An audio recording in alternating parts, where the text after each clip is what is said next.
एक दिन एक व्यक्ति बुद्ध के पास आया और उसने बुद्ध के संघ में शामिल होने की इच्छा जताते हुए कहा, गुरुजी, मैं आपका शिष्य बनना चाहता हूँ। बुद्ध ने कहा, तुम्हें मेरा शिष्य बनने के लिए एक दिन पूरा श्मशान में बिताना होगा और वहाँ तुम जो भी देखोगे, जो भी महसूस करोगे, मुझे आकर बताओगे। उसके बाद ही तुम संघ में शामिल हो पाओगे। वो व्यक्ति ये सुनकर घबरा गया। उसने बुद्ध से कांपती आवाज में कहा, गुरुजी, दिन में तो ठीक है, लेकिन रात में शमशान में रहना खतरनाक है। बुद्ध ने कहा, कैसा खतरा? व्यक्ति ने कहा, वहाँ भूत प्रेत होंगे, वो मुझे पकड़ लेंगे और जान से मार देंगे। यह जीवन नर्क बना देगा।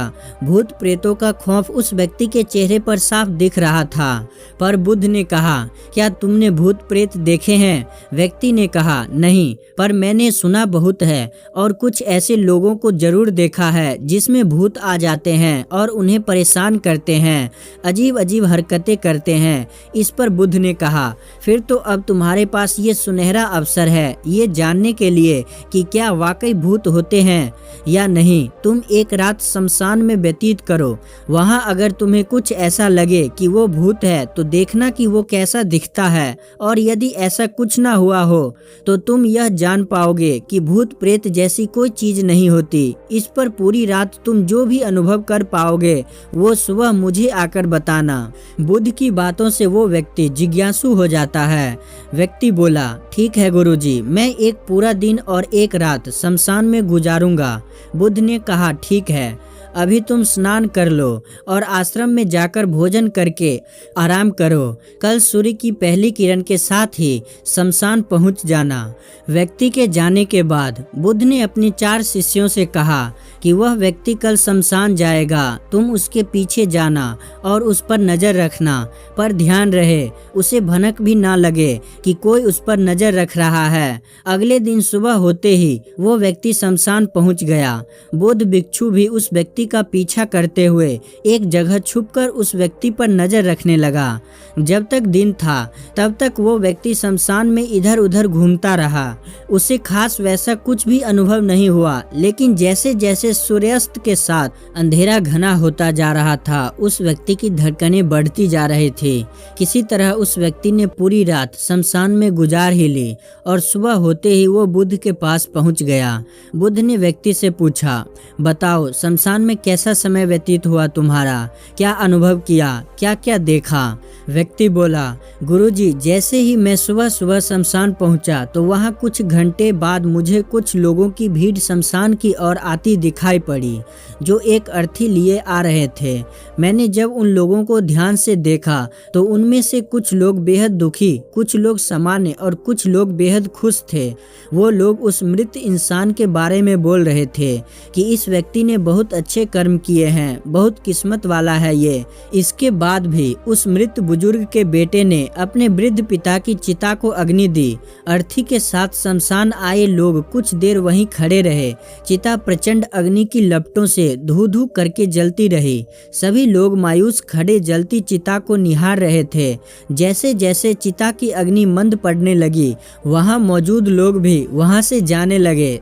थोड़ी देर बाद वहां 2 और अर्थी आई, जिसमें एक अर्थी किसी अमीर व्यक्ति की थी जो तरह तरह के फूलों से बहुत सजी धजी थी। उस अर्थी के आसपास बहुत से लोग भी थे। और दूसरी अर्थी एक गरीब व्यक्ति की थी जो बेहद साधारण सी थी और उसके आसपास गिने चुने ही लोग थे। अमीर व्यक्ति की चिता चंदन की लकड़ी पर जलाई गई, जबकि गरीब व्यक्ति की चिता साधारण लकड़ियों पर जलाई गई। पहले अमीर व्यक्ति की चिता को जलाया गया क्योंकि वो अमीर था। उसके बाद गरीब व्यक्ति की चिता जलाई गई। दोनों व्यक्तियों की चिताएं जब जल गई तो सभी लोग शमशान से चले गए, लेकिन मैं वहीं खड़े होकर चिताओं को देखता रहा। अब बुद्ध ने कहा, तुमने उनकी चिताओं को देखकर क्या समझा, क्या अनुभव किया? व्यक्ति ने कहा, गुरुजी, दोनों की चिताएं समान थी। दोनों के ही शरीर उन चिताओं में समान तरीके से ही जले। उसके बाद जब सब कुछ जलकर राख में बदल गया तो वो राख भी एक समान ही थी। गुरुजी, उसके बाद वहां पर एक औरत की अर्थी आई। उस औरत का पति बहुत दुखी था, फूट फूट कर रो रहा था। अर्थी के साथ शमशान में आए बाकी लोग भी बहुत दुखी थे। वो सभी उसके पति को सांत्वना दे रहे थे।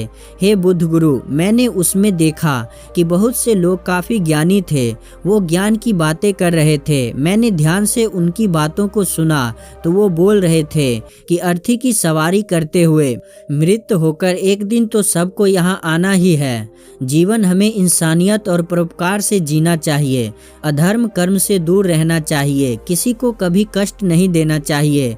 धन के पीछे हमेशा भागकर जो हम अपने जीवन का सुख चैन गवा बैठते हैं और अंत में जो भी धन इकट्ठा करते हैं वो सब कुछ तो यहीं धरे का धरा रह जाता है। गुरुजी, उसके बाद शमशान में कोई अर्थी नहीं आई। इस पर बुद्ध ने पूछा कि तुम सारी रात वहां रहे तो क्या कोई भूत प्रेत तुम्हें दिखा? व्यक्ति बोला, नहीं, वहाँ मुझे कोई भूत प्रेत नहीं दिखा। हालांकि मन में एक डर तो था, पर सच कहूँ तो पूरी रात मैं अपने आप से ही डरता रहा। कभी हवाओं से हिलने वाले पत्तों की आवाज़ों से डरता रहा तो कभी वहाँ आसपास मौजूद जीव जंतुओं की आवाज़ों से डरता रहा। सारी रात सहमा रहा, लेकिन पूरी रात में मुझे कोई भूत प्रेत नजर नहीं आया। बुद्ध ने उस व्यक्ति से कहा, ठीक है, अब तुम जाओ और आश्रम में आराम करो और फिर तुम्हें पूरा एक दिन और रात शमशान में बिताना होगा। अब वो व्यक्ति ये सुनकर बोला, आप कैसी बात कर रहे हैं गुरुजी? आपके ही कहने पर आज पूरा दिन और पूरी रात मैं शमशान में पड़ा रहा। वो समय मैंने कैसे काटा है मैं ही जानता हूँ। अब दोबारा वहाँ नहीं जाऊँगा। बुद्ध ने कहा, देखो, जो खास चीज़ तुम्हें वहाँ जाकर मिलनी है वो तुम्हें अभी तक नहीं मिली है। जब तक वो चीज़ तुम्हें नहीं मिल जाती मैं तुम्हें संघ में शामिल नहीं कर सकता। तुम एक दिन और वहाँ रुको, तुम्हें वो अवश्य मिल जाएगी। व्यक्ति बोला, ठीक है, मैं कल एक दिन और रात और व्यतीत कर लूँगा शमशान में। अगले दिन सुबह वो व्यक्ति बुद्ध का आशीर्वाद लेकर फिर से शमशान पहुँच गया। एक पूरा दिन और रात बिताकर वो व्यक्ति अगली सुबह फिर बुद्ध के पास पहुंचा, लेकिन इस बार उस व्यक्ति के चेहरे पर एक अलग ही तेज था, एक अलग ही खुशी झलक रही थी, मानो उसे वो मिल गया हो। लेकिन बुद्ध उसके मुंह से सुनना चाहते थे, इसीलिए बुद्ध ने एक ही सवाल पूछी कि क्या तुम्हें वो चीज़ मिली? व्यक्ति बोला, हाँ गुरुजी, मुझे वो मिल गई। बुद्ध ने पूछा कि बताओ, तुम्हें वहाँ क्या मिला? व्यक्ति ने कहा, गुरुजी, मैंने जीवन का अर्थ समझ लिया है। मैंने वहाँ देखा कि कुछ लोग शाम को मुझे अर्थी पर लेकर आ रहे हैं। मुझे 4 लोगों ने अपने कंधों पर उठा रखा है। मेरे पीछे कुछ 15-20 लोग रोते बिलखते चल रहे हैं। मेरे पिता अर्थी के आगे आगे चल रहे हैं और कुछ लोग राम नाम सत्य बोलते हुए मेरे ऊपर फूल फेंक रहे हैं। मेरे सभी रिश्तेदार बहुत दुखी हैं। भीड़ में मौजूद कुछ लोग तो सिर्फ दुखी होने का नाटक कर रहे हैं। कुछ लोग मेरे पिता को सांत्वना दे रहे हैं। तभी कुछ देर बाद मेरी अर्थी को जमीन पर रख दिया गया और मेरे शरीर को उठाकर चिता पर लेटा दिया गया। मैं ये सब दृश्य अर्थी पर लेटे हुए देख रहा था। मैंने उस अर्थी से उठना चाहा पर उठ नहीं सका। मैं सांस लेना चाहता था पर सांस नहीं ले पा रहा था। मैं पूरी तरह से असमर्थ और विकलांग की तरह था, क्योंकि मेरे अंदर सांस नहीं थी। मैं अपने पुत्र को गले लगाना चाहता था, लगाकर ये कहना चाहता था कि तुम अपना और माता पिता का ध्यान रखना। घर व परिवार की जिम्मेदारी अब तुम्हारे ऊपर है, इसे बखूबी निभाना। इससे मेरी आत्मा को शांति मिलेगी। कुछ समय बाद मेरा मुंह कपड़े से ढक दिया गया और शरीर के ऊपर कई लकड़ियां रख दी गई। मुझे अब कुछ भी दिखाई नहीं दे रहा था। फिर उसके बाद मुझे अत्यंत गर्मी महसूस हुई। मुझे एहसास हुआ कि मुझे अब जलाया जा रहा है। धीरे धीरे लकड़ियों के साथ साथ मेरा पूरा शरीर जलने लगा। मेरा दम घुट रहा था। मैं उठना चाहता था। आखिर अग्नि ने प्रचंड रूप ले लिया और धीरे धीरे मैं भी उस अग्नि में पूरी तरह खो गया। पूरी रात मैं खुद को ऐसा ही जलता देखता रहा।